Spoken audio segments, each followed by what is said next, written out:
Hey everybody, I'm Kevin. I'm Kayla, We love movies. and talking about them. This is the Martini Window. With us today, we have, with such credits as a personal favorite of mine called Girl Gone Bad, a DOP slash editor, Mr. James Clark. James, thank you for coming up to the show today. Hey, Kevin. Hey, Kayla. Thanks for having me out. James here is calling us from Melbourne, Australia at the moment. James, want to tell a little bit about yourself? Sure. Kevin and I were put together our movie, Girl Gone Bad, and that was after a series of other shorts and projects that we'd worked on together. I'd been working in the film industry. We met on the set of Arrow way back on season 4. And since then, we just discovered we had very similar interests in projecting our movies and getting, pushing ourselves in our quality. And so we formed our little team and started producing stuff. So, yeah. We actually have Giovanna Morales-Vargas, our producer from Girl Gone Bad, on an episode coming up. Oh, cool. Yeah. I'll let her know how this all went. So today we are talking about a movie that came out last year that was supposed to come out the year before that, which was supposed to come out the year before that. Then there was this little thing that happened in the world where the whole world shut down with only 25% of this movie made. So we are talking about the movie that not only finally got finished, but in my opinion, this is a personal opinion, is the best of its character. We're talking about 2022's The Batman. Yay. James brought this movie forward with us to discuss in this episode. James, you want to start us off? Sure, yeah. As a huge Batman fan, I was eagerly awaiting the anticipation of the release of this film. Following it somewhat closely and hearing, production issues and COVID, and even just having Matt Reeves take it on, knowing what he did with, the Planet of the Apes series. I was a big fan of the quality of those movies. Incredible movies. Yeah, fantastic. And so, knowing that he was going to go, I'm going to bring it back to a noir detective story and have that sort of element of, the slow-paced noir thriller got me excited, because that's what we've been needing out of a Batman movie. I was even excited at the prospect of Ben Affleck writing and directing and starring in his own sort of movie, which, he ended up walking away from that project. But I was eager to see what he would have come up with, and kind of imagine he would have come up with something very, very similar. Well, apparently Ben Affleck's Batman movie, the primary story would have had to have done with Deathstroke going after everybody in Bruce Wayne's life. Right, that's right. They teased that at the end of Justice League, right? Yeah, they did with Joe Manganiello.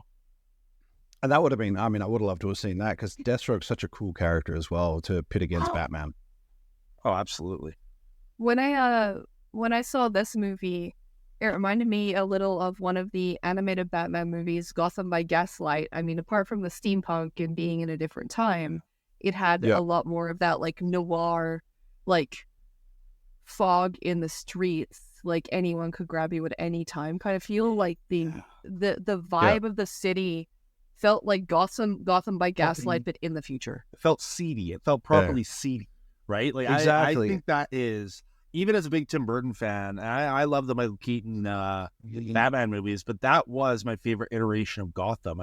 Something about it felt like a proper lived-in city. It felt real. It felt gritty. It felt real, but with character, in a way that, as much as I love the Nolan movies, I never felt that the design of Gotham in and of itself was anything really highlighted. No, like the Nolan movies, I feel like it just felt like Chicago. Like it didn't look like another city. Yeah, you're right. It really just felt like Chicago, and clean, totally, with how people were dressed and the way they showed the city with the reflective, shiny buildings.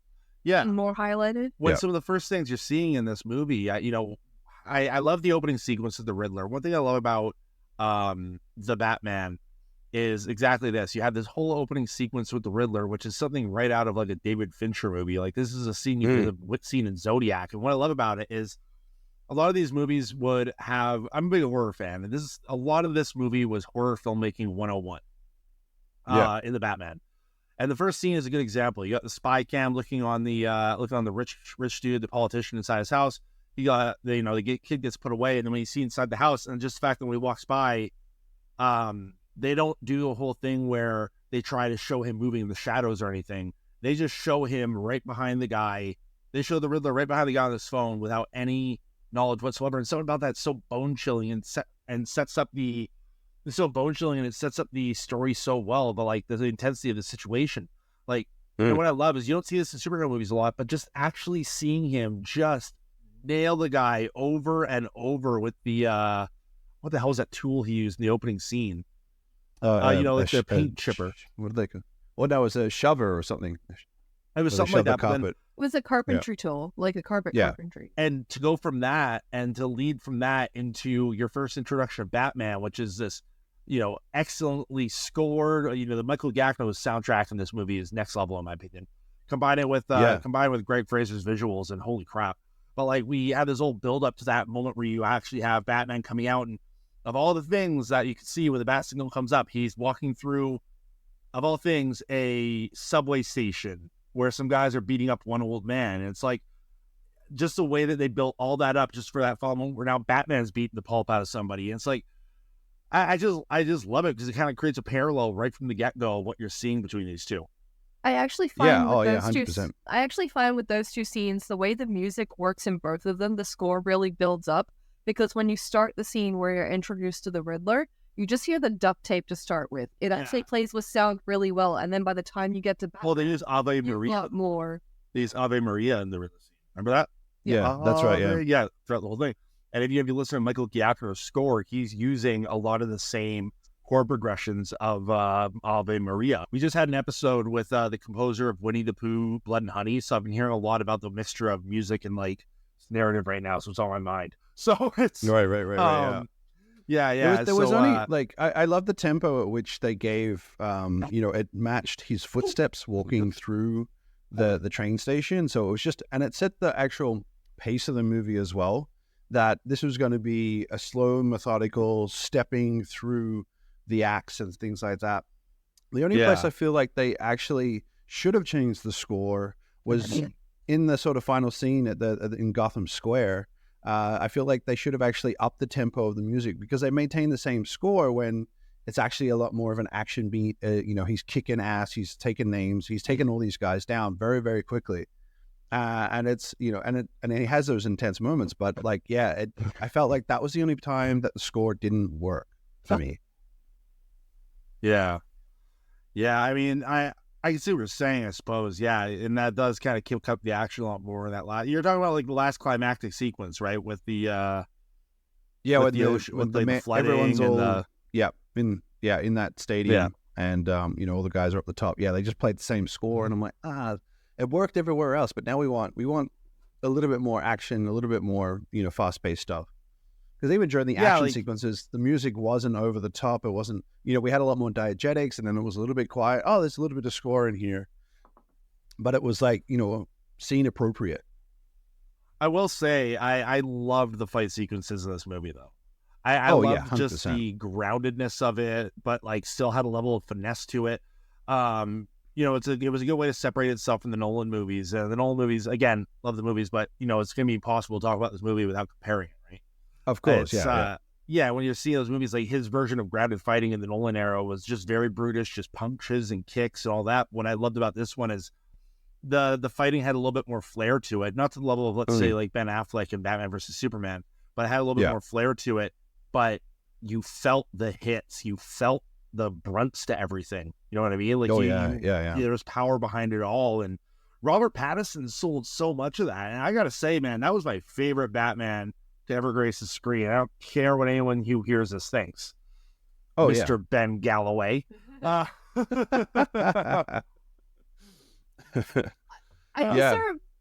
also really appreciated that this was year one Batman. Like, we didn't quite have Playboy Bruce Wayne yet. He hadn't quite learned to, put his own mental stuff aside to put on that character. So I just found it very interesting where, because we're starting when he's at his lowest, I'm actually very excited to see how he progresses, because it's not like a flashback. It's you're developing with him. Yeah. I mean, the way he played this. Oh, sorry. Go on, James. I was going to say, I agree too. Like the fact that he's in that early stages of developing the Batman, what he can do for the city, that he's completely forgotten and disregarded Bruce Wayne because he doesn't want to be Bruce Wayne because he has to feel. But also he hasn't understood his duality, but they reflect his duality in the movie by the way he interacts with the police. So the opening scene, he's walking through and Martinez says, hey, what are you doing here? Who can't let him in? And then when they're at the funeral scene, he's like, hey, Bruce Wayne. They're reflecting his duality to him, and he hasn't understood that quite yet. And I love that. Yeah, which, by the way, I love the fact that we were able to see a Batman movie with police treating this very respectfully. Like, there's a whole thing with Batman content in the past. I shouldn't use the word content, but there's Batman movies and TV shows in the past where the police have almost a reliance on Batman. It was nice to finally see a movie where right from the get-go, you can already see that Gordon's the only one on his side. And people calling it for what it is. He is. He's a vigilante with a mask on. They don't even know if this guy's the one killing the people. Yeah. He actually makes a very good point. It's a point that I feel is a point in a realm of things I feel this movie makes a lot of good ones of. Like, how is it that, they've always said Bruce Wayne could do more good as Bruce Wayne than he could as Batman. And, that's something people have always said about Batman. Well, here's a movie actually looking at that fact. Yeah, right. The work and even the mayor just Wayne challenges him in that. Yeah. And I love that. And I love that, your villain in this is somebody who became a victim of the system with the Riddler. But his anger seems to be so well focused towards the 1% until you get to the end of the movie. And when he starts attacking the rest of Gotham, it was never about the 1%. He was using that as a scapegoat for his own aggression. Yeah, you know what I mean? Yeah. Because in the end, he's killing everybody. He's flooding the whole city. Yeah, and that's right. Like he's allowed all his anger to build up, and it's focused on the 1%. But then he's just like the rest of the city can just burn as well, and he's consumed by his anger at that point. He may have started with just being angry at the 1%. Yeah, but it's where he ended up was not where his ideals he thought they would take him. Yeah, I mean he's basically an incel, right? Like that's kind of how they designed him. And how's that always go? You get these incel people starting to make the attacks on certain other women, certain other entities, all that, but it always starts from some sort of like, oh, it's me against this system, even though it's wrongly placed anger in their case. But that's clearly what they're trying to base the Riddler off of, right down to like how he talks on the internet stream with all the other extremists. That's not by coincidence. No, he's a well-designed character, and I like, he's very much that Unabomber. I have a manifesto, I have a following, and uses like the current sort of way in which we can use technology, but also social media to capture an audience and get a voice beyond himself. What's crazy to me is that this movie actually tackled a lot of the same kind of themes that Dark Knight Rises was trying to tackle about classism, the divide, all that. But I couldn't help but feel this one. It was far more realistic to me. The idea that Bella Reeve has to become mayor, because if she doesn't become mayor, the fund is going to keep going, and we all know that the politicians of Gotham are never going to stop this fund, right? Or stop the abuse of it. And it's like it comes from a very white collar drama kind of sense, which is funny to think about when we're talking about a freaking Batman movie, because all the corruption here, it's all about financial corruption and the way this could have helped people but didn't by the same people who are supposed to be helping people. And it's like, it's why I'm saying I don't think I've ever seen a movie actually address that whole, could you do more help as Bruce Wayne than as Batman, right? Could you go out and beat up the guy in the streets who goes to jail, or can you spend $1 million to help a whole bunch of kids so a bunch of them don't end up in jail in the future? It's exactly right. And you really don't see movies that kind of say that, or a lot of Batman programs that say that, like Andy Serkis as Alfred, a fantastic Alfred, mind you. Oh, he Andy was Serkis, I really enjoyed him. Loved it. It was a new take on Alfred we don't often get to see in the movies. I love that he wasn't always taking Bruce's shit. He had that kind of fatherly mentality about him, but he was one of those people who saw that. He knew what he could do as Bruce was bigger than what he could do as Batman, but that doesn't stop him from helping his Batman stuff, like the code breaking and stuff like that, which was also awesome to see, because he was a freaking code breaker back in the military. Like, exactly. It was awesome to see that stuff get flexed in a Batman movie. 100%. Like, I mean, if you take Batman versus Superman in comparison as to how, Batman and Alfred work together in that.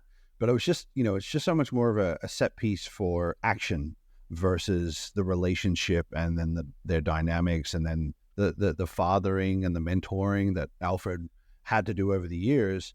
And then even just, addressing the fact that Alfred is his closest friend and ally. He's shut everyone else out. He's a recluse. He doesn't have anyone else that he's turning to for help.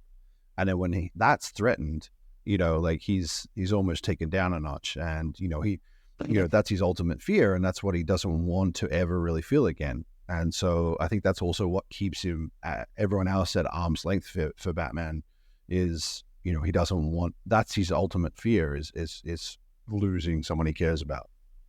Yeah, which is why he ends up booking it right back to Wayne Manor when he realizes Alfred's in trouble. Faster than I think I saw him for anybody else in that movie. Yeah. True. And I love the way they played that sequence too.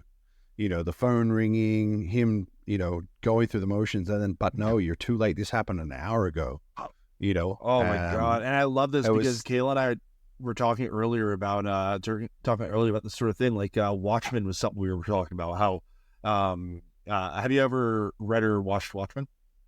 I did, but many years ago. I haven't gotten around to watching it again. And I did start to reread the comics, but yeah.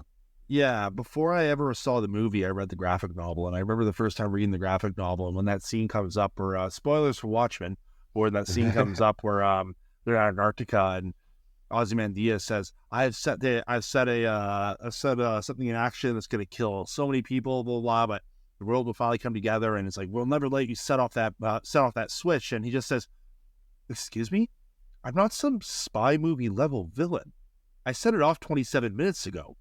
And it's just that kind of your stomach just drops at that moment when you realize the brevity of what he just said, right? So going into Batman, I got that similar feeling in the theater when you clue it all together and you realize what just happened. And the moment she says, Bruce, it already, oh my God, I felt it in my stomach right there. Yeah. And yeah, just the timing. Yeah, the editing in that was just perfect, and then they, showed the action of, people walking around the house, and it was just, it played so nicely that it just they hit the mark on that one. Yeah. Very interesting choices too in the movie to have the villain get caught with almost an entire act left in the movie. Yeah. But, it set up the fact that, well, I'm just a pawn in this myself. This is where I plan to be, so that you're distracted. You're going to be here talking with me while the rest of my action plays out. Yeah.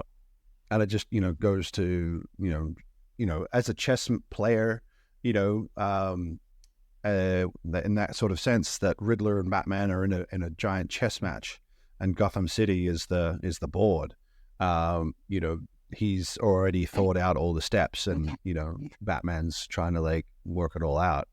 And even that scene where he's just Bruce Wayne, and Bruce is feeling seen, and then he realizes that, oh, he actually doesn't know who I am. He hasn't figured that out. I just love the simplicity of, even how they shot that, just using that shadow hiding there. So it's yeah, you kind of already know who I am. So he's hiding in that shadow to not be present. But then he's like, oh, you haven't figured it out. All right, I've gone a little bit more, yeah. What was it? More to reveal. Robert Pattinson's body language in that scene is impeccable. He does these small micro movements that tell you everything about what he's thinking in that Batman suit in that scene with him and Riddler. And his whole action was all through his eyes. He acted through his eyes throughout the whole movie. Well, I thought the way he carried himself did a lot to separate himself from previous Batman. You tell this one's not a playboy just in the way he carries himself around Selina Kyle, even, right? Which, by the way, once again, the casting in this movie, top down, was remarkable. I love Zoe Kravitz as Selina Kyle. Her chemistry with Robert Pattinson through the roof. She was a perfect Catwoman. Oh my God, absolutely. She was sensual. Her movements felt very feline. Yeah. Just the way she moved, the way and the way she chose to say things, she definitely came across as that. And I'm actually gonna pivot very quickly back to something you said about the Riddler. The Riddler. I also think with the Riddler, at least like 10% or 15% of it was about ego. I think he got. Oh, yeah. I also feel like he got caught because he wanted Batman to know it was him, and the Batman couldn't stop it, even with him in jail. It was a power play. Right. Oh yeah, yeah, definitely. It's you've already caught me, but you can't stop my plan because there's millions of us. Yeah. Yeah. Yeah, absolutely. I'm totally with you on that. And I mean, that's what I'm saying is that this started off for the Riddler, Edward Nashton, as they call him in this movie, not Nigma. Oh yeah. Edward Nashton, this movie. That's just it. Like he's somebody who capitalizes off a singular vision, and that's never exactly what he was set to do. And I mean, that's populism, right? Like that's literally entire world leaders get elected this way right now. Like this guy sells a singular vision, fuck the 1%. I really shouldn't swear that much in the show. But then it's clearly more than that, because he's trying to kill the rest of Gotham. He's trying to kill the exact people he's trying to say are being disheartened by the 1% and by the government.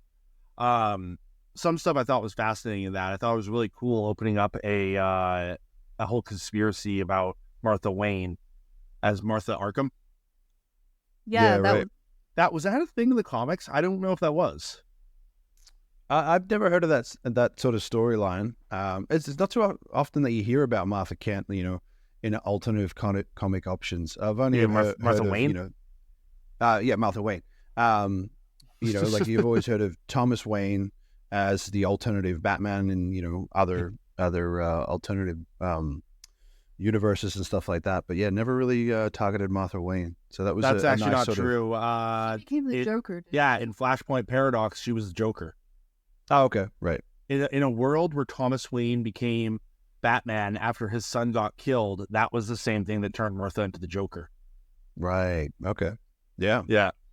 There's actually, in the animated Flashpoint Paradox adaptation, which is a fantastic animated movie, by the way, there's a scene in there where it shows that, and the way they kind of hint towards that. The only part of it you see throughout the whole thing is Barry Allen says to Thomas Wayne, "What happened to your wife?" He goes, "My wife." And then cuts back to like the night that, in this case, Bruce Wayne got shot and killed. You see him, and you see a bloody Bruce Wayne in Martha Wayne's arms. And she's crying. She starts crying. She goes, and all of a sudden you start hearing the crying go,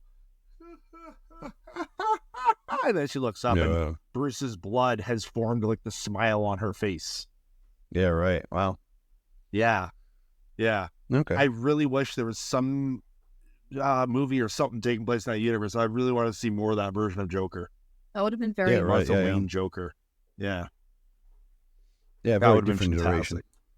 I do like you said, with them tying it to Arkham, because, and I may be wrong, but this might have been pulled for a Batman comic or an animated show that I haven't read, and feel free to correct us if we're wrong, guys. But I love that they're tying Batman more inherently to Arkham, because like Arkham is so tied to the Batman story. Yeah. Actually having his mother be related to the Arkham family. Yeah. It just gives a closer connection to something that is already such a prevalent storytelling device within Batman lore. Also, it just shows how much of a silver spoon this kid had. And actually, speaking of the silver spoon, I thought one of the interesting things that popped up when he went to the orphanage, everyone is like, "Oh, poor Bruce Wayne," and the news articles and about how horrible it was for Bruce Wayne. He wasn't even thinking about the orphanage that shut down. He wasn't the only orphan, and they didn't have money. Yeah. And I thought that was very interesting, because it is played as a storytelling note where it's a horrible thing that happened to him, but then they also play it from a perspective of realizing his own privilege in that other people had something similar happen and they didn't have money to get them through. Yeah, exactly. Yeah. Exactly. And just really drew that parallel between Bruce Wayne and giving Riddler that kind of backstory. Just made them more of like, well, here's two sides of the fence where you can see, okay, how money is affected and how not having money is affected this people. Yeah. And one thing I gotta say about this movie is this is by a wide margin. And people are going to think I'm kind of just being overly kind about it, but I'm not kidding here. Roger Deakins agrees with me. This was by a wide margin some of the best cinematography I've seen in years for a dramatic film. And when I say Roger Deakins agrees with me, it's because he made the statement himself that the Oscars was not celebrating the best cinematographer that year, which was the Batman. Greig Fraser. Yeah. And It's shot there was in so the many water. devices. There Oh, was so so many. many things in that they use in the movie. Particularly, I love the color palette. It looked like it was ripped straight out of a comic. Like, Yeah. Frank Miller's Year One. Just the use of black and white, and then just the highlight of the tungsten or the blue or the red, and Yeah. it just set that tone so nicely.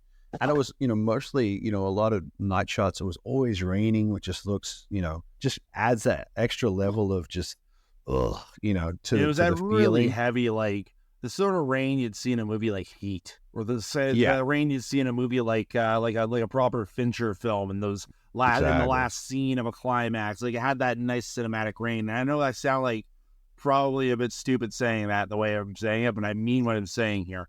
It felt Yeah. properly, like, it felt properly lit. It felt properly like a crime movie like you'd watch in the 1990s or the early 2000s. You know what I mean? Like, it felt so nice that way. And we keep saying Fincher over and over, but I really there's not a lot of better ways to say it. And I think Greig Fraser knew that. And to see him use something like Greig Fraser was the one who basically, I'm not going to say invented, but he is the one that popularized the Mandalorian tech that we now refer to as the volume, right? He was the DOP. Yeah, he was the DOP on Mandalorian who brought forth the volume. So, of course, bringing that into a movie like Batman, especially when the movie just before that was Dune, which is all open locations, stuff like that. Doing it on a movie like the Batman, it's freaking seamless. I am trying so often to see it, but Greig Fraser proves time and time again that he's like one of the few major cinematographers who's understood how to use this technology. Yeah. Like during the whole car sequence, like I know they use that for all the close-ups, but like the way he shot it, so it's just so tight in the character. And probably even some of the shots where, like the explosions are going off in the background, that was probably all, playback or something perhaps as well. But, they're just, as you say, seamless. I was like, okay, where have they used it? Like, okay, they would have used it. No, I couldn't even tell because of the way they used the angles, the way they edited it, cut it all together. It was a seamless stitch. But it was the rooftop scenes. Yeah. I was going to say, it's the rooftop scenes that you can really see the power of the volume tech, where it's like it's casting half the light onto the characters, and it's giving that level of immersion that you just can't get from a green screen and lighting. It's just like, no, you've got that reflective surface, and you've got all that volumetric display that just yeah, it was gorgeous. I mean, the ability to have that aspect of interactive light is so important when it comes to immersion of any sort of post-production process. Like, the amount of green screen stuff you see where somebody will be driving a car, standing on a tree. Like, as the classic ones is always a guy standing on top of a car while it's driving, and they're going to use a green screen to fake this. And they consider things like wind. What they don't consider is the way that the environment lights somebody. They don't really consider the way that you're going to see shadows from that odd. You're going to see a quick shadow pass by from that odd light post, or that, you know what I mean? And what I think is that the volume really kind of helps solve a lot of these issues for the reasons that you're talking about. Like the imagery around them will cause its own residual atmospheric light. It will add to the environment. Now, in some circumstances, in certain shows and movies I'm not going to name, they don't really fully understand this, and they let the volume just be the set, when in reality it's supposed to be a tool to increase the set's appeal and scope. Increase the scope. Where suddenly you can go into the sound stage, you could turn this, you can get a few fire pits and build just like 3-4 shacks for some people serving drinks, put it in the volume, and now suddenly you're inside of a giant luau in Hawaii. But you still have to remember that the environment of the ocean over there is going to have its own reflection coming off of it. You got to remember how the negative is going to come from the trees on the right. And these are the things I think a lot of people tend to forget when they're using the volume, something that Greig Fraser most certainly does not.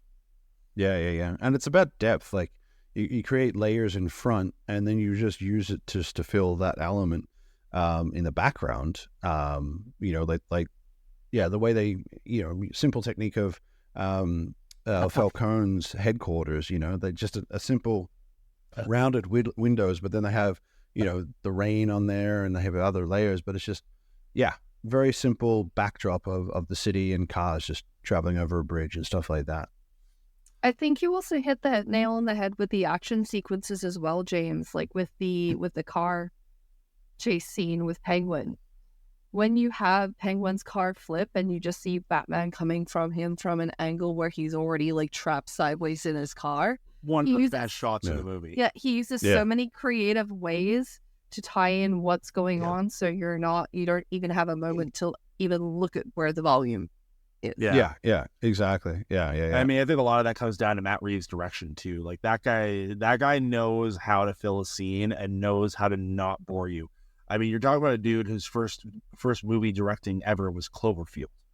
Like, right? Is he went from Cloverfield to Let Me In to the Apes, to the last two movies in the Apes trilogy, to The Batman. Like, that is a hell of a filmography. Yeah. And I know we have no influence over this, but in my personal opinion, I feel like the best Robin suited for this universe is Jason Todd. Oh, easy, without question. Yeah. Out of all of the Robins, I think Jason Todd would fit a sequel really well. Oh, yeah. If they are planning on bringing Robin into this universe, Jason Todd would be the way to go. You can get him trying to hijack a car or something. It's fitting in both concepts. No, he needs to steal the hubs of the Batmobile. Yes. That's what he did. He was stealing the hubs of the Batmobile. That's right. Yeah. Oh, my God. Yeah, that's classic. I mean, of all storylines that I'd really love to see and that I feel would actually suit this would be like the Hush series. Bring in like Thomas Elliott and, keep Catwoman in there. And then I also really want to see a cinematic Clayface. Yes. It might not suit this universe, but Mike Flanagan's been really wanting to do that. Oh, yeah? Mike Flanagan's been talking about it. He really wants to do a Clayface movie in the Matt Reeves universe. Which I think it's going to be interesting to see what happens, because now with we got the Batman, then we got Brave and the Bold that's happening now. That's just, as of this recording, 2 days ago, it was announced that Andy Muschietti, director of It Chapter 2, and The Flash, will be directing Batman Brave and the Bold. Yeah, it just got announced the other day. So now that we have these two movies coming out, my whole mindset is that the DC Elseworlds Batman is likely going to go a lot darker. Now, some might not think that. However, the Penguin spin-off series that's coming out with Colin Farrell looking and sounding nothing like Colin Farrell. I know, the best transformation ever. I gotta say though, man, I love Colin Farrell, but at what point do you think it would have been easier just to cast a different actor? I love Colin Farrell, man, but yeah. I don't know. Just his reveal alone was just, whoa, take it easy, sweetheart. Like, just like, you're like, he that's hits not the Colin nail on the Farrell. head. Oh, hey, whoa, we can't take it easy, sweetheart. I hear you're looking for me. Yeah, that guy. It's great. It's fantastic. But, it's like, as we're watching these things, as we're watching this with like Colin Farrell's casting, the casting all around for this movie was, I think, spectacular. Mm-hmm. What I think was actually interesting in regards to the Penguin, like in live action movies, the first time we saw the Penguin, the first time I saw the Penguin was with Michelle Pfeiffer in the movie, and he was very much like a villain in his own right. But I actually think this, the Batman does something similar to what they did on the TV series Gotham, where Penguin actually has a boss above him. Yeah. And part of Penguin's struggle is he wants to be the biggest mobster in town, but there's always someone better than him above him that he's trying to get people from and take advantage of power vacuums. Yeah. And they took the Penguin from that angle. They did it very, very interesting in Gotham. And the actor was definitely done to be a lot prettier. Oh, what I was going to say, though, with my expectations about the next Batman movie from Matt Reeves. So the Penguin movie that's coming out just got announced that it'll be TVMA. TVMA, so the television equivalent of an R rating, is now for the Batman spin-off movie. spin-off series. So my biggest hope is basically that they're going to let Matt Reeves go R-rated with Batman 2. Yeah, right. If you already have Brave and the Bold coming out for the PG-13 MCU type demographic, let us have an R-rated Batman. Like blood on his gloves as he's punching someone. Yeah, that's all I need. Use the R rating just to have it be that I could see a blood-covered Batman punching somebody. It's like the Logan of Batman. 100%. Yes, that's exactly what I want. I want a Batman movie that starts off with him waking up from a hangover, just being like, whatever, just, not killing 5 people because he's Batman, he's Batman, but, breaking all their bones. And they start the movie off that way. Boom, we know full well what movie we're in for here. Yeah, definitely could go that way. I feel like, though, where they've pushed Batman is like, okay, he was in his angry stage and his confused stage, and I'm just like, I'm not sure. So, like, the weight of which he's pounding on people is still heavy. Whereas, like, I think now he's sort of like, okay, now I can bring the city some hope. So I don't think he's got as much anger in him as he has in this movie, potentially, depending on how they drive the story of who they get involved, who they attack. But maybe it's a fight that he really needs to beat the living crap out of the person. Maybe they stole an old lady's purse and he has to break their bones, all of them. Put her cat up a tree. But yeah, they threw a cat up the tree. You got to rip off his arm. Like this is Batman. This is Batman 101. Blowing everyone up with his car. Which, by the way, that was the best Batmobile reveal ever. Oh, my God, wasn't it? Out, and like, it's a Batmobile in the background. Here's a giant engine. Here's some parts, and then just that build up of just like the whir, and just like sequencing all the different aspects, and just lights on, engine on. Holy crap! This is gonna be awesome. Like, that was the best build up ever. It really was. Just It reminded me of like a bull, like just getting roughed up and like a bull getting riled up and ready to go kind of thing. Oh yeah. No, and like everyone was just like, "What the hell is this thing?"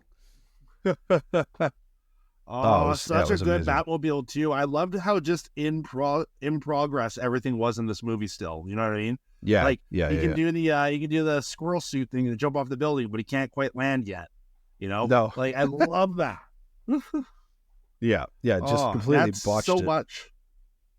Yeah, but it adds so much to a movie like this, so it actually show the vulnerability of what they're trying to do and what their levels are at this point. And there's gaps in his suit, and his technology isn't quite there. Like that. Yeah. It makes it, if you've just got everything handed to you on a silver platter, yeah, that's a great power fantasy. If it's a video game you're playing yourself, but from the point of view of a story, you want the protagonist to struggle. Like when I'm very engaged in stories with underdogs because it's like, how do I do this with a paperclip, a rubber band, and a piece of gum? You got it, MacGyver. Yeah. But that's what I do love about this. You get halfway through the fight at the end, and it's just the aspect that they're really putting you into the middle of this world that already exists. You already understand that Gordon and him have a relationship, and that the police don't like it, and you understand that he seems to get to go to crime scenes. And in the middle of a fight, he pulls out, oh, what's that? Venom, the stuff that made freaking Bane go crazy. Like he just has that in his leg ready to go. So what fight has he had in the past that led him to realize, okay, I need some of this green shit I found that can make the people go strong and use that for adrenaline in the future. You know what I mean? I love that about this movie, that they don't feel the need to explain all this. Or like how you have the Joker in the end there with Riddler. And there's even a deleted scene where he interrogates the Joker for information. But just the idea that the Joker has already fully existed in this world and dealt with Batman before. Yeah, I love that. And so many movies are afraid to do that, and I love that when they did this. They took the approach they took to Tom Holland Spider-Man and just said, you know what, you guys have seen it enough. You know the story. Let's move on.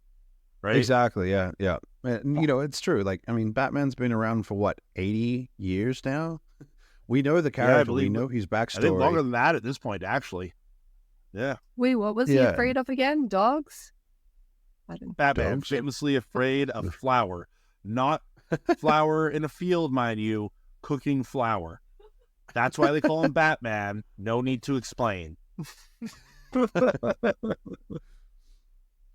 I mean, that's just it. We all get it. Rich guy's parents die. He turns into a bat hero. Like we all know the story. And I love that we're at this point now where people can start accepting that, and we can just move on with these things and not watch, Uncle Ben die for the third time, and not watch Bruce Wayne's parents get shot and the pearls get go shot flying.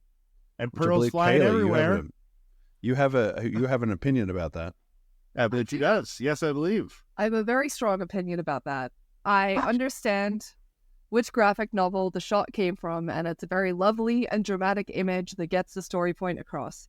However, as a costumer, I know that a real pearl necklace would be individually strung, and it would not fall like that unless it was a fake necklace. So Thomas Wayne is a cheap ass, and he can't even buy his wife a real necklace. Okay, but here's the thought. How do we not know that he doesn't have a dummy necklace he has her wear when they go out? Because they're going to a place literally right by Crime Alley. Are we not certain that he didn't just give her the dummy necklace to wear that looks nice? If he has this much money, why didn't he just get his driver to meet them by the front instead of... Because they wanted to take a walk home, Kayla. Through Crime Alley with their young son. Their son is Batman. He knows how to deal with crime, Kayla. Not yet. Well, he will be soon. But I mean, I always find this hilarious because, anytime I've watched a Batman movie with Kayla, it's always the same thing. So, I remember went to go see Joker, and when we saw Joker, they got the scene with Tom and Martha Wayne, and we saw it in the theater, and, it's in a movie that has nothing to do with Bruce Wayne himself, they still have to show the scene with the pearls, and as it happens, he shoots Tom and Martha Wayne, and then I thought, oh, they're not going to do the pearls, and he quickly grabs the pearls from her in the movie Joker, and I looked at Kayla in the theater as all the pearls burst onto the ground once again, and just washed her face. Fast forward another time, we're watching an animated Batman movie, and guess what? Even in animation, the pearls go flying everywhere, and I gotta say, I can't unsee this now, because now I know what she's talking about this whole time, and I've lived with this woman for 3 years, so I know full well what this means to her, and I gotta tell you, I'm on her side now. This is an official declaration. I'm on her side with this whole pearl thing. Yeah. Thank you. That's what makes a relationship strong. Just enabling everyone's little niche prejudices that have no bearing on actual life. Enabling with zero negative feedback is the key to a healthy relationship. Just any problems, just hide it down and have a nice, healthy relationship like Tom and Martha Wayne before they got shot and killed. It wasn't very healthy after. At least they weren't. Or maybe the moral is, if you're going to buy your wife a nice necklace, get a real one. I mean, they'd probably be alive if he did.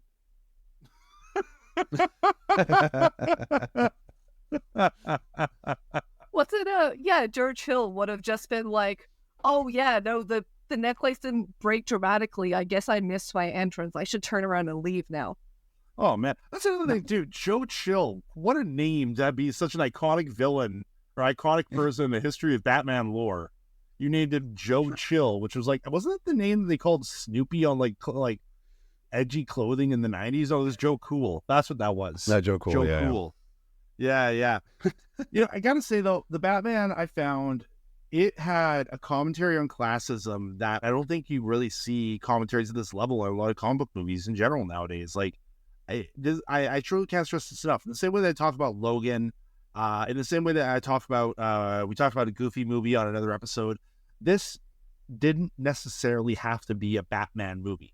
This could have been a movie about a lone detective or cop decided to take down a criminal gang, which we've seen plenty of, right? Yeah. Harrison, people know there was those sorts of Harrison Ford 80s type movies, right? But it's I don't know if he's ever been in a movie just like that, but Loose Cannon Caught the Edge, Mel Gibson. But what I love Taxi about Driver, this is that, right? Yeah, Taxi Driver, even better one to bring up. That's exactly what this is. This was a movie about a person. It didn't have to be Batman. It was a person helping another person in a situation because it could help him in taking down a bigger entity. These are the stories you see a lot. This was, this is every detective movie you've seen. This is The Nice Guys, but not a comedy. Yeah. It's and I love that about it. I love that they focused on making first exactly what we said, a proper detective mystery script before figuring out how it was a Batman script. It felt like a noir. Yeah, exactly. It felt like an old noir. The city felt like a noir. Yeah, down 100%. to the love interest not telling him that she's the daughter of Falcone. Exactly. Yeah, which was a great twist and play on the characters too. Oh yeah, absolutely. I mean, Selena Kyle wasn't Falco's daughter in the comics either. I don't think like this. In No. one of the movies she was. I say I don't know if it was Gotham by Gaslight or if there was. I know there was one where she was one movie where she was his daughter. Like one iteration of her backstory that was Yeah, now I'm kind of curious about this. I want to see what happens to the Riddler. Yeah. They're doing that new Arkham series coming out. I thought Paul Dano was masterful in this movie. I loved Robert Pattinson, but Paul Dano got under my skin in ways that I haven't really felt since Heath Ledger, quite honestly. Yeah. Yeah. Yeah, no, he's good. You know, he's fantastic. Like, there's a lot of like, I mean, from day one, Matt Reeves was talking about he wanted this to be a David Fincher type thriller. I mean, the parallels to Seven and Zodiac are obvious, 100% obvious. We actually just watched Seven somewhat recently. Holds up amazingly, by the way. Don't know the last time you may have watched it, but I mean, I know you're a big David Fincher fan, so I kind of felt like for yourself, this is, the influence must have been something wonderful, right? Like, for the people listening, I can't stress this enough. James here is not just a Fincher fan; he's a Batman fan to the point where he has a signed Batman statue by the late great Kevin Conroy. Yeah, yep. Went and saw him at the Vancouver Con there, and that was oh man, like just to experience your childhood in in front of you, and he, like the minute he arrived, he just got up on stage. I remember that. I am vengeance. I am the night. I am Batman, and the audience just goes crazy, and he's like, I was with you when that happened. Actually, I was in the lineup with you, and then because he just got it stood up right at his booth, yelled that out, and everyone went crazy because that's the voice, man. That was him, and that was the voice saying the line right there. This is Kevin freaking Conroy, and this is real. Like getting your statuette signed is really cool, though. Oh yeah. I'm still waiting on it to come back from Vancouver, so hopefully that stuff gets on its way soon. But this guy flew out of Vancouver like 2.5 months ago, and he still hasn't gotten his stuff. Yeah, it's a long trek, and they don't seem to send much stuff out this way. So, do you know anything about the technical aspects of what Greig Fraser went through in this? I figure that was probably something you would have looked into by now. I think I initially looked at a lot of the behind the scenes when it first came out. I didn't get a chance just to re-review a lot of the things, but most of it was just the way they, I think, used the volume tech to sort of help, be able to control their scenes, particularly the rooftop scene to go and rent a rooftop in a city and then have control over it for the lighting. I think is the best thing that you can do with the volume. It's just like, okay, we're going to spend a whole day shooting this scene, getting it right, and we don't have to worry about the sun going down on us and losing the light because we can just place it exactly where we want it. And then I think, when they shot the actual the truck driving sequence, that was an airfield that they were able to have full control of, so they didn't have to worry about a highway. And just the way they hid, I guess, everything else just in the rain, I think helped just sell the fact. And then, it was also the way they shot it. Everything was like, there was a lot of first-person perspective, so it was very immersive. You felt like you were that character. You felt like you were the Batman. You felt like you were the Penguin in that moment where he's upside down. All of that. There was a very immersive way of shooting, and it made you feel more than it did sort of having that outside perspective, but also was able to limit some of the scope of what they needed to shoot, because it's like, okay, well, we're just going to focus on looking at and walking at us, or we don't have to worry about getting this wide or shooting all these other coverages. You just hold that position, hold that shot, and it's just like, you feel the weight of it, you feel the intensity of it. You're like, holy crap, he's coming for me because I'm that character. I think a lot of the way they shot those things is very purposeful and gave you that sense of, I'm a part of this, not just a viewer. Recently, sorry, go on. They made you understand why Batman was scary to criminals, because other movies, like, you watch it from the perspective of Batman, like, these are bad guys, and you're almost like cheering it on. Whereas this, when you're giving the perspective of being the person Batman's coming for, you get a new understanding for how terrifying he is to them. Oh my God. The whole scene where the bat signal was up in the air and his whole monologue about like the symbol of what it means, and that thing goes up in the air, and you may as well be doing an air raid siren for half these criminals. Yeah. They're just running into the shadows the moment it comes up, thinking it might be them, and the power that shows, and the level of, does so much more than just like, well, how did that happen? Because he's Batman. You know what I mean? It's so much more than that. It brings it all together of just how much of an effect this guy's made in a small amount of time that he's had with this. And I love that. I was thinking about what you were saying about the volume tech and how that it didn't limit to anything. I had a conversation recently with a colleague about the volume, and if I'm being 100% honest, I think he was a little misguided on the use of the technology a little bit. And he was talking about how he's like, oh, the volume tech's amazing because the director has never had more control of the image. And I wrote them, I was like, I think you're greatly reducing how much work it takes in your mind to operate these things and create these scenes. It's like, no, Kevin, you don't understand. Now the directors have more power than ever, because if the director says, I want fireplace right there, I want this over here, boom, you can just put it in, no issues whatsoever. And it's like, if this is not just the exact language of people who don't understand the complication behind the Unreal system, this is like, these people think it's just, this technology has existed for like a handful of years in the grand scheme of things, and they think that people can just point and click entire sets. But this is the mindset this guy had, thinking without any understanding of the technology or what goes behind it, or people like myself do video for work to understand what comes with it, to light it properly. They just figure, oh, now there's a giant screen and I can just take my iPad and click this, and now I have the whole set that I have in my dream, which, when you think about it, is kind of the mindset that goes behind AI imagery when people type things in to get their pictures. But that seems to be the mindset this guy had to the volume. And I mean, like, I mean, you worked with Unreal more than enough. I'm sure you understand that is far from the truth. Exactly. Like, I was actually on Percy Jackson before I left, and I was actually chatting with the ILM team that were working on that. And it's a team of 12 people, each person dedicated to a certain aspect of what it takes to run that. You've got somebody doing tracking, and they're just monitoring just that, all the capture points or all the tracking points of the camera, the volume area which they're working at are being tracked correctly. And so all they see is these little white dots on their screen from all the sensors. Then you've got somebody dedicated to, what's actually being played back on there. But then you've got somebody that's managing the lighting. You got somebody managing, the assets, all that sort of stuff. And this isn't even before we start talking about the hardware people involved.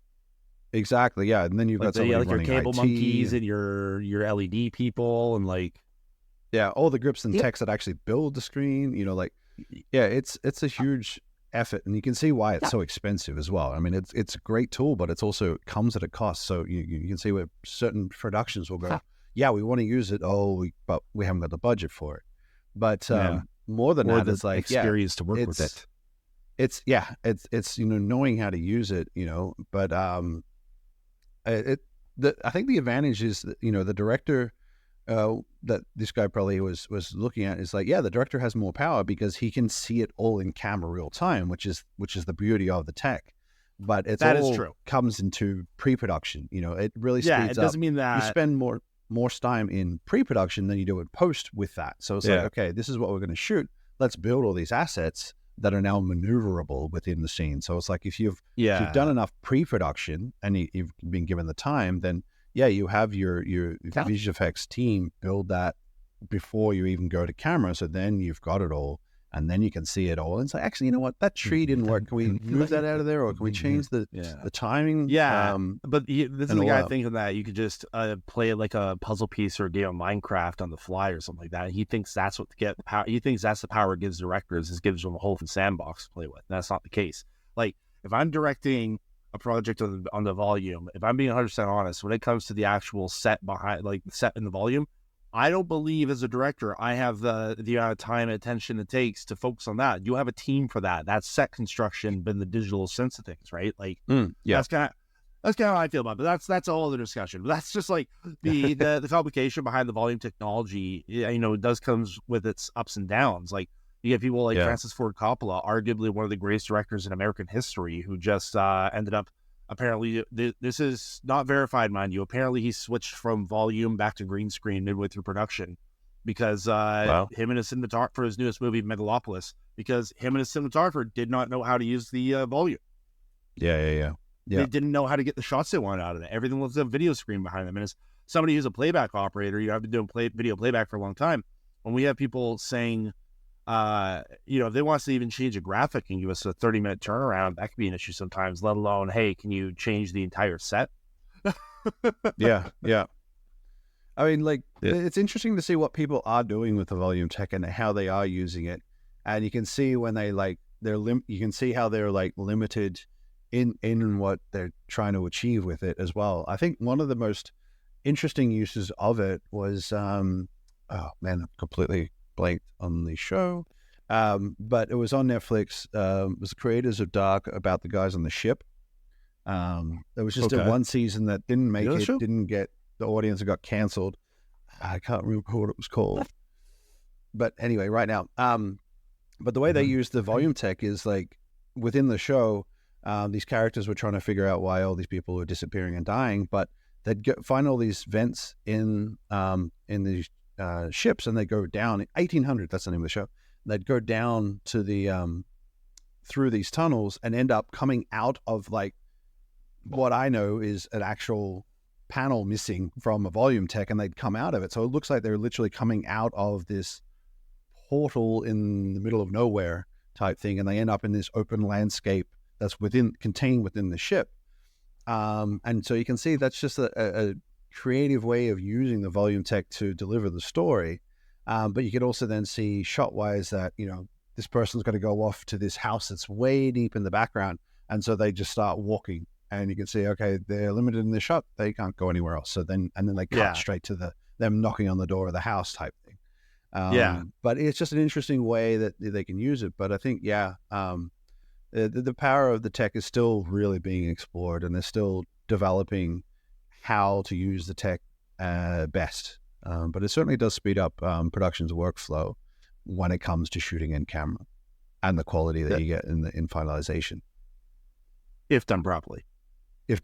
Yeah. I'm not going to name names, but there's definitely shows out there that have not done it properly. But, yeah. And it's distractingly noticeable at times. Right. However, that being said, James, that's our time, and thank you so much for joining us here. I know it's probably morning in Australia for you right now. Yeah, it's coming up on 12 o'clock, so it's coming up on lunchtime. Yeah, nice, coming up on dinner for us. Nice. James, if there's is there anything you'd like to say? No, thanks for having me. It's been great catching up with you guys and doing what we do best and talking movies. Yeah, absolutely. If anybody wants to buy a Blu-ray of today's movie, The Batman, it is available via our link below. If you want to check out any of James' work, look up Shutter Thunder on Vimeo and YouTube. If you want to see our movie on Amazon, Girl Gone Bad, James here was DOP and editor. I was writer-director. Kayla was costumes, and all of it was awesome.